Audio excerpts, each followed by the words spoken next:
Network jammer পাওয়া যায়, power bank চালাইলে এই আশেপাশে নেট স্লো হয়ে যায়।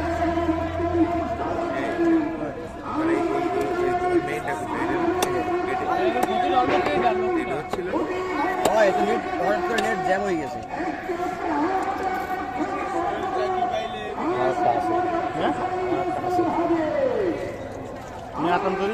হ্যাঁ আমি তো সামনে আমি কেমন করলাম ওয়াইফাই জানারও আছে, মানে ওয়াইফাই অফ করে দেবো আর চালাতে পারবে না। আমার লাইভ তো করতেছে এরকম কি হবে?